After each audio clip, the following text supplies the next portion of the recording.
Maybe it's the sound of the name, maybe it's the Trident logo on the front, but I've always had a soft place in my heart for Maserati.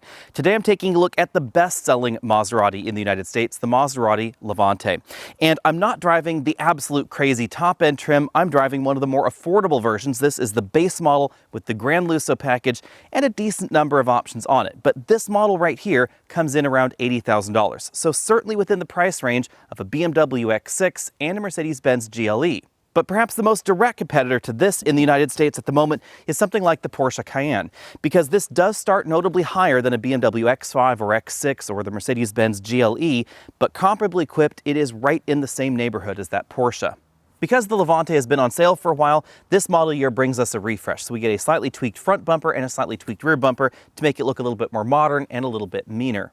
One of the things that separates Maserati from BMW and Mercedes in this segment and puts it a little bit more like Porsche is the level of customization available on the Levante and really across the Maserati lineup. You'll certainly notice that if you go over to the Maserati website and just play around on their configurator, there are a ton of paint options, interior options, the ways that you can combine interior materials, leather colors, etc., exterior colors, just opens up a few more customization possibilities than we find in sort of the next semi-tier down in the luxury segment. So that is definitely one reason you might want to consider this. It's possible that if you configure a Maserati your particular way, you may never see another Levante on the road that's exactly the same. Maserati has long had a reputation for being a luxury car with the heart of a Ferrari, and that is certainly true of this Maserati Levante, but we don't know how much longer that will be true. You see, Maserati is part of the larger Fiat Chrysler conglomerate, and Ferrari also used to be a part of this before they spun them off a number of years ago. This is right inside the same conglomerate as Alfa Romeo, but Maserati holds sort of a different position in the larger group. I could certainly see folks cross-shopping this with something like the Alfa Romeo Stelvio, but the Stelvio is smaller and it's going to be a lot less expensive. You can get really powerful versions of the Stelvio that will go 0 to 60 faster than this Levante, but they won't ever sound quite like this, and they won't have a Ferrari V8 under the hood. At 197 inches long, this is a little on the long side for a luxury mid-size crossover. This is about 3 inches longer than the X5 or the GLE, or the Porsche Cayenne, and it definitely has more of a coupe-like vibe going on here, although not quite as sharp and as defined as we find in, for instance, the GLE coupe. An interesting touch with the Levante is that all models are all-wheel drive and all of them have a standard air suspension. An interesting touch on this crossover is that we have frameless windows on all the doors. That gives us a little bit more of a coupe-like vibe. Moving around to the back, we have full LED taillamp modules, quad exhaust tips down at the bottom, Q4 badging right there for the base engine option. And then there are two ways you can get your Levante. You can get the Gran Lusso package, which has the chrome bits right around here, or you can get basically a blacked out option as well. Rather sadly, the American market Levante trades the amber turn signals we find in Europe for some red ones in the back.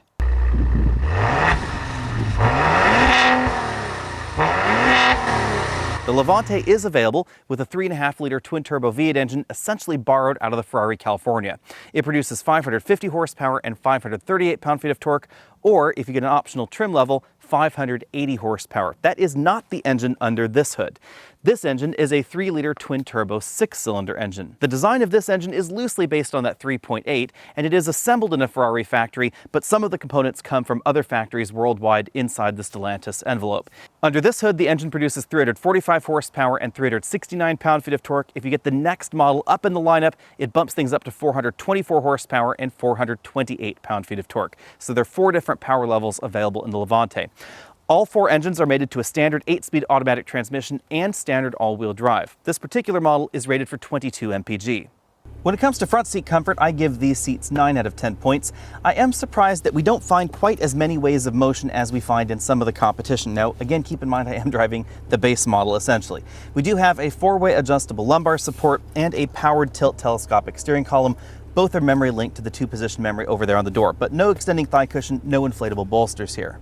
Obviously, I'll dive into pricing in greater detail later, but keep in mind that for the base price of a Levante, you could get something like an X5 with a reasonable number of options on it. Because a lot of folks asked, let's take a look at the switches on the driver's side door. These may be familiar to you if you've driven any FCA vehicle recently, or oddly enough, certain generations of Mercedes, because these window switch controls are very, very similar to some previous generation Mercedes controls, and that's exactly why they exist in some North American FCA vehicles. Personally, I don't have a problem with that. Window switches operate exactly as you'd expect, and repair parts and parts in general are going to be cheaper because these are based on those more mainstream vehicles. We also have a button to power fold the side view mirrors there. Hopping into the back seat, you'll find a relatively similar amount of room to most of the German options. One thing that I was surprised by, however, is that headroom is pretty generous back here. Even putting my head all the way back here on this headrest, I have about 1.5 inches of headroom left. And because of the profile of the Levante on the outside, I had expected headroom to be more limited inside. When I scoot over to the middle seat, I can still put my head back there against the headrest. My hair is now brushing the ceiling, but my head's not touching the ceiling. This right seat is all the way back in its tracks, and as you can see, I still have about 1 inch of legroom left, and the footwells are pretty roomy. Behind the power hatch, we find 20.5 cubic feet of storage space. Storage space obviously is reduced by the form factor of the Levante because we really have this raked rear design. The cargo area itself is fairly wide, but it's just not as square as some of the German competition, and that's why it is smaller. The Porsche Cayenne will give you 27.2 cubic feet, and you will find a little bit more usable cargo area in something like a GLE coupe. Going in for a closer look, we have some cargo management rails on each side. There are these little modules that you can plug into each of these rails. They'll latch into place, and then you can use that to tie down your cargo. You can also completely remove them if you would rather, or just scoot them all the way to one side. Under the load floor, we find a little bit of additional storage space with a little cargo organizer. And then if I lift this completely out of the way, we actually find a spare tire. This is one of the inflatable, collapsible type of spare tires. It's not my favorite, but I do appreciate the fact that we have one rather than simply a tire inflator like we find in a lot of vehicles. To use the spare tire, you take it out of the vehicle, inflate it with this inflator kit. It will expand to its proper size, and then you put it on the vehicle. As I said at the beginning, the ability to customize your Levante is one of the reasons you might want to select this over some of the German competition, and the interior materials are really interesting. This particular model has the optional silk blend fabric on the inside. We find that on the headliner and on the seats. It's a really, really interesting and different touch. One other nice touch with this is that they are unable to mold in those airbag warnings that you see in a lot of new vehicles, and that means that it seems like you can just peel off the sticker, as has been done here. They do come with the sticker, but it looks like you can just take that off. One thing that I hadn't expected, however, is that the pillars in the vehicle, the A pillar, the B pillar, and the pillars back there by the rear passengers, are not that same fabric. Instead, they're Alcantara. The driver and front passenger get height adjustable shoulder belts and height adjustable headrests with the Maserati logo embroidered on the headrest. We also have Maserati logos embroidered on the headrests in the outboard rear seat positions. The center of the seat back and seat bottom cushion is that same silk fabric that we found in the ceiling, with some leather accents right there in the middle, and of course leather surrounding that. You can see the contrasting stitching going on. But what's really interesting is that these seats are ventilated, and as far as I know, these are the only ventilated seats that I have ever seen without perforations in leather. So the fabric inserts in the middle are where the air comes out of. Moving over to the front doors, we find all soft touch materials, soft touch injection molded lower sections of the door, more of that fabric going on there, leather armrests, stitched goods all the way up the top of the door, and then really attractive wood trim as well. I hadn't expected this particular color in the Levante, but this is one of the available wood shades. The wood really reminds me of wood veneers that we found in Jags a number of years ago. Moving over to the dashboard, we find a very similar two-tone color scheme with the sienna brown upper section of the dash, soft touch stitched lower section of the dashboard, and a very similar charcoal color right there. The glove compartment is a combination bin and slot style compartment. I was barely able to fit a 10-inch iPad inside. A really nice touch is that we get a very substantial feeling portfolio for your instruction manual. It has kind of a little jaunty Italian angle there, and of course that Trident logo. Moving over to the middle of the dashboard, we find an analog clock. The two little knobs there control diffuse air vents right there inside that center speaker grill that helps broadcast air in a little bit more of a diffuse manner if you don't want it blowing right on your face. Below that, we have a new infotainment system for Maserati. The display is the same size as the one that we found in last year's Levante. It's just over 8 inches, but that's where the similarities end. This is actually a different LCD, and it's much higher resolution. You'll really notice that if you load Apple CarPlay and then use some Google satellite imagery. This infotainment software is a Maserati variant of the Uconnect system that we find in Chrysler, Dodge, and Ram vehicles. Now, some folks have given Maserati a hard time for using Uconnect out of a mainstream brand in their luxury vehicle, and honestly, I think that's just BS. I'm really glad that Maserati decided to use Uconnect, and here's why. When small manufacturers like Jaguar and Land Rover and Range Rover, or small divisions of big companies like Fiat Chrysler's own Alfa Romeo decide to go it themselves with software, it simply never ends up as refined as if it had just used mainstream infotainment software, because much more R&D money can go into this software when it's being built into millions of vehicles than in a small-time luxury car company when they're only building a few thousand. And it's really obvious when you look at how smooth this system operates. Transitions between screens are really well done. This isn't glitchy. It has wireless Apple CarPlay. The Apple CarPlay works all the time. The way the system just interacts with the driver is very intuitive, just as you'd expect in a system that has millions and millions of units out there. The controls are all really easy to use, and it's highly customizable as well. It also makes it easier for Maserati to integrate more modern features that you may not necessarily find in all of the competition, like that 360-degree camera layout or easy touch controls for ventilated seats and a heated steering wheel. When you contrast this system with the hot mess that is Jaguar Land Rover's software, or honestly the Alfa Romeo software, you can really see why I personally prefer Uconnect. Below that system, we find physical controls for the climate control zones up front. We then, behind door number 1, if I open that up, have the USB input for that infotainment system. Definitely enough room to store your larger smartphone, even with the cable coiled around it. You can choose between wired or wireless CarPlay. Personally, I prefer the wired version. We have a joystick style shifter here. There's an unlock button on the back. We pull towards the driver for drive, press that button on top for park. On the left side, we have a button bank. This gives us things like stability and traction control disable, off-road mode. ICE is for slippery weather, as you might suspect. We have a sport mode, and then a mode to engage and disengage the sport damper mode. We then have some controls for the infotainment system, a power and volume knob. You can use the rotary knob to control certain system functions in there as well if you'd rather do that. Electric parking brake button, and then a simple toggle for the vehicle's air suspension height. Zooming out from there, you can really see the dramatic wood tones. Behind this door, we find 2 large cup holders and then an actual cigarette lighter.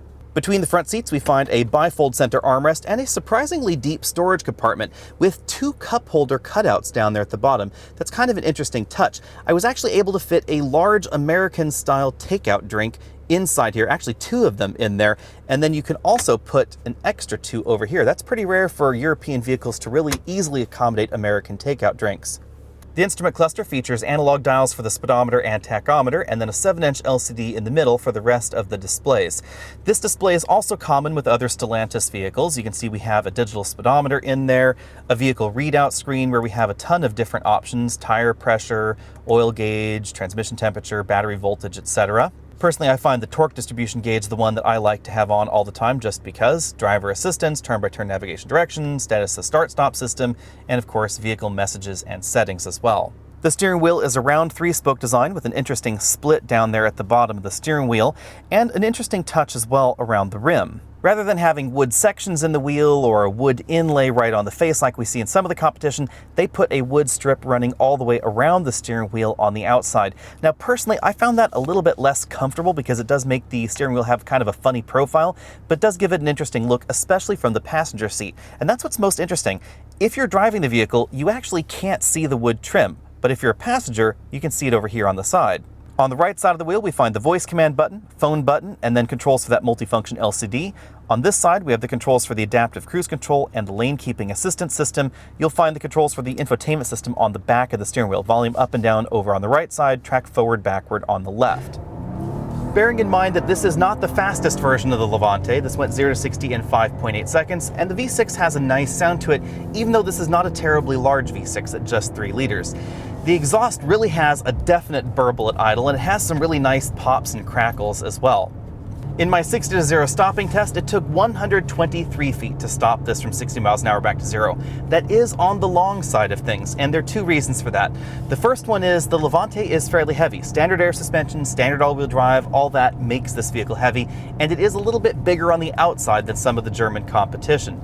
The second reason is the tires. This one has 265 width tires, which is definitely a good size for a base model, but they're cross-contact tires. They're not terribly grippy, and you will certainly notice that in the braking scores and in the handling ability of the Levante.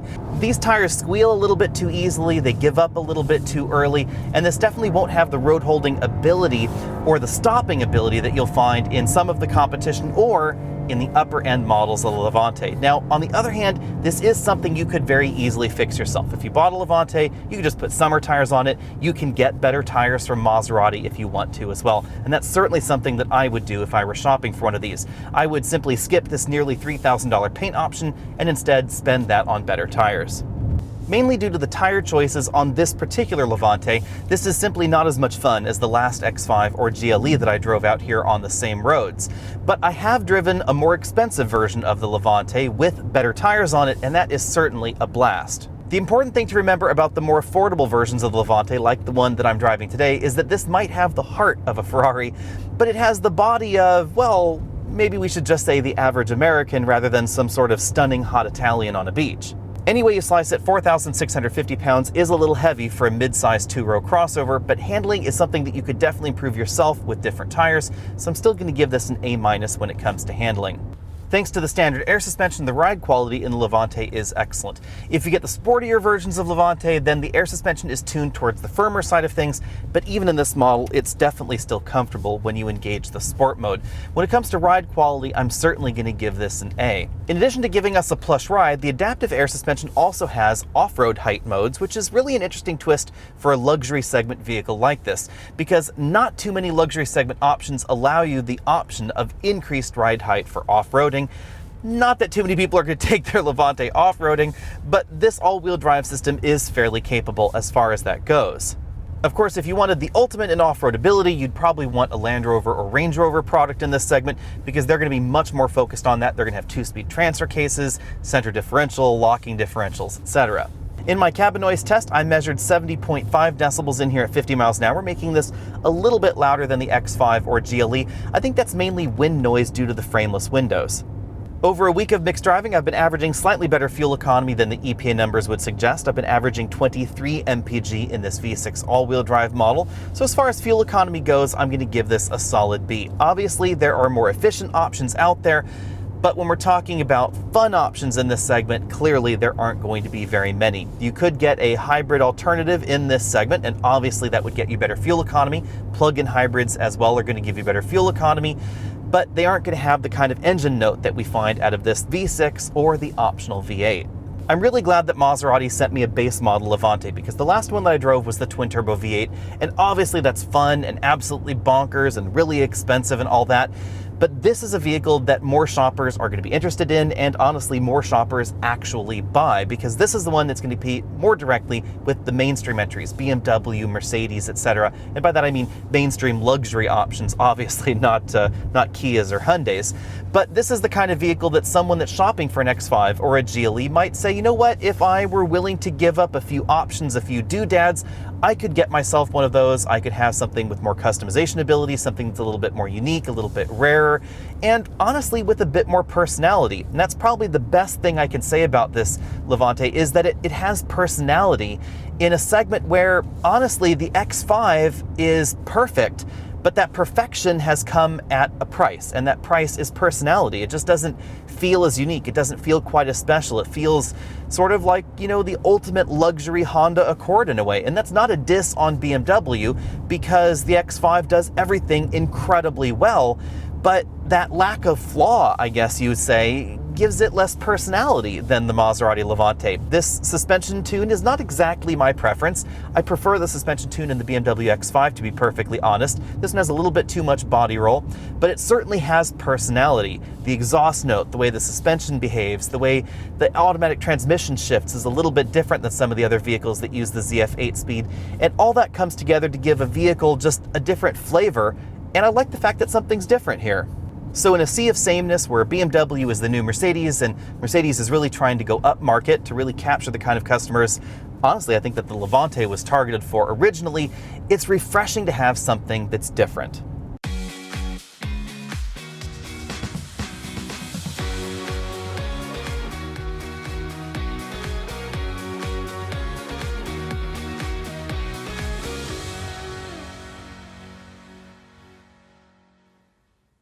As you'd expect out of a vehicle that sits above what you might call mainstream luxury vehicles like a BMW or a Mercedes, the price tag is above that sort of vehicle as well. For 2021, the base Levante, which is essentially the model that I was driving, started at $78,290. On top of that, you can add some of the options that you found on the model that I was driving.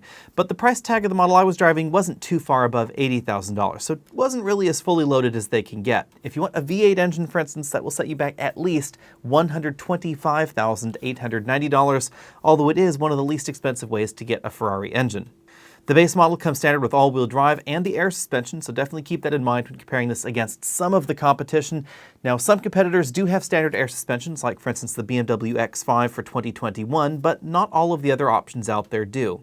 Probably the best way to look at the Maserati Levante is as an alternative to something like the BMW X6 or the Mercedes-Benz GLE Coupe, or perhaps an Audi Q8, but something that's a little bit more customizable, definitely more style forward than those other options. Let's take a look at the BMW X6 first. It starts at $67,350. You have to pay a premium for the styling over the a little bit more practical BMW X5. For that price, you'll get the 3-liter inline-6 engine and all-wheel drive, but you won't get the same level of customization ability inside the BMW as you'll find in the Maserati. Although it's worth noting that over the last few years, BMW and Mercedes especially have been getting a lot closer to the levels of customization that we find in the average Porsche or Maserati model. As far as driving dynamics go, I prefer the way the X6 feels out on the road. Again, the Levante can feel a little bit heavy. I blame the base tires on it for that. The electronics are also a little bit perhaps more old school looking, not necessarily old school in design, than what we see in the BMW X6. We again get a new screen and new software in the Maserati for 2021, but we don't get a big screen like we find in some of the German options. Hopefully that's something that Maserati will rectify at some point, but I suspect that we'll have to wait until the next redesign of the Levante for that to happen. Remember that the Levante is a little bit older than some of the options that we'll be talking about here. Next up, we have the Mercedes-Benz GLE Coupe. All GLE Coupes are AMG models, and it sort of fits with the styling that we see on that model versus the regular boxier GLE. At $76,500, it's pretty darn close to the Maserati Levante starting. We get similar levels of interior customization when you start taking a look at the base options, but you will find more available in the upper end trims of the Levante. On the other hand, if you want to go as fast as the GLE Coupe, you'll have to spend more on the Maserati, because the base engine in the GLE Coupe is definitely faster than the base engine in the Levante. As with the BMW, the Mercedes gadgets are also a little bit more modern feeling and definitely flashier feeling because we have the big LCD instrument cluster, big LCD infotainment system in the dashboard as well. Basically, everything that I've said so far about the Mercedes and the BMW applies to the Audi Q8 as well. It starts at $68,200, and you can sort of think of it as possibly a two-row variant of the Audi Q7, although it's designed to be a bit more premium. It's not quite designed to be the same sort of style-forward vehicle, however, that we see in the X6 or the GLE Coupe, or arguably the Levante either. It's a little bit boxier and a little bit more traditionally shaped. When it comes to driving dynamics, I think base version to base version, the Q8 and the Levante are actually pretty comparable. But obviously things change as you start looking at the more expensive and more powerful versions of the Maserati. There is a more powerful version of the Q8, but it's not going to have the same kind of balance and poise that we find in some of the vehicles in this segment. I do think that the Q8, even the sporty versions, come a little bit behind what we see out of the other German options. Speaking of other German options, let's talk about the Porsche Cayenne, because very clearly that is the most direct competitor to the Maserati. And if I'm being perfectly honest, probably the only real competitor to the Maserati at the moment. Because if you're looking to spend Maserati money on your crossover and you're looking to spend at least $78,000 and upwards of six figures, well upwards of six figures, you're probably not exactly shopping a discount X5 or a Mercedes-Benz GLE. You're probably looking in the next category along. As far as looks go on the outside, I think the Maserati is a winner over the Porsche, but the Porsche's interior is absolutely excellent. And it feels a little bit more modern than the Levante. We have very similar levels of customization, but it is pretty easy to get carried away with options on the Porsche side.